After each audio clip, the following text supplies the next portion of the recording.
অন্তর্বর্তী সরকারের প্রেস সচিব সাম্প্রতিক সময় এসে তার ঘুম ভেঙেছে। তিনি বলেছেন যারা লিফলেট বিতরণ করবে তাদেরকে গ্রেফতার করতে হবে। আমরা বলতে চাই অন্তর্বর্তী সরকারে যারা ঘুম ভেঙেছে তাদেরকে আগে রিমান্ডে নিতে হবে। তলে তলে আওয়ামী লীগের সাথে কি যোগাযোগ আছে? কারণ কর্মসূচি দিয়েছে অনেক আগেই, সেইটা আপনারা টের পান নাই, ঘুম ভাঙে নাই, এখন ঘুম ভেঙেছে। এই আওয়ামী লীগের সঙ্গে অন্তর্বর্তী সরকারের দোসররা তলে তলে টাকা নিচ্ছে এবং তাদেরকে পুনর্বাসন করার চেষ্টা করছে। বাংলাদেশে নতুন করে ষড়যন্ত্র শুরু হয়েছে, যে বিষয়ে মান্না ভাই এবং দুদু ভাই বলবেন। এই ষড়যন্ত্র হলো বিএনপি ঠেকানোর ষড়যন্ত্র। গত 17 বছরে শেখ হাসিনা হাজার হাজার কোটি টাকা খরচ করে বিএনপিকে ঠেকানোর যে নীল নকশা তৈরি করেছিলেন, সেই নীল নকশার মধ্যে আবার এই অন্তর্বর্তী সরকারে যারা আছেন তারাও পড়ে গিয়েছেন। কারণ আমরা শুরু থেকে বলছি এই ভারত এবং আওয়ামী লীগের প্রেতাত্মা রেখে কখনো রাষ্ট্র সংস্কার করা সম্ভব না।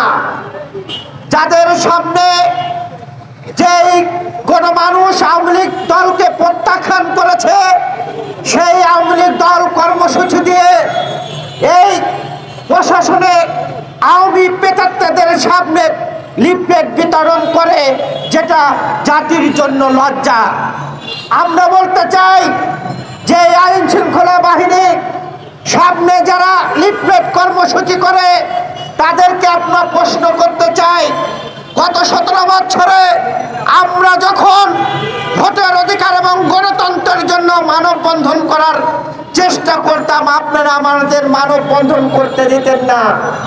আমরা সকালবেলায় ঘুম থেকে উঠে দেখতাম ঢাকার শহরে প্রতিটি জায়গায় আইন শৃঙ্খলা বাহিনী গোলা বারুদ নিয়ে আমাদেরকে রুখে দেওয়ার এবং আমাদেরকে গুলি করার জন্য তারা বসে থাকতেন। কিন্তু এখন কিন্তু তাদের দেখা যায় না। এখন তারা আওয়ামী লীগ প্রেমিক যারা আছেন তাদেরকে সহযোগিতা করার জন্য লুকিয়ে এবং সামনে থেকে কাজ করছেন।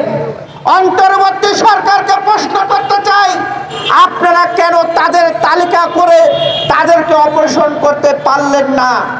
এই ভারতের এবং আওয়ামী লীগের প্রেতাত্মা রেখে কখনো জাতীয় নির্বাচন করা সম্ভব না। আমরা দেখেছিলাম ছাত্রলীগ, আমরা দেখেছিলাম আনসার লীগ, আমরা দেখেছিলাম ইনস্কল লীগ, আমরা এরকম অনেক লীগকে দেখতে পাই।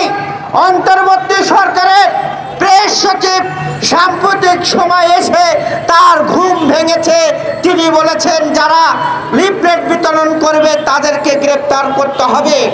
আমরা বলতে চাই অন্তর্বর্তী সরকারে যারা ঘুম ভেঙেছে তাদেরকে আগে রিমান্ডে নিতে হবে।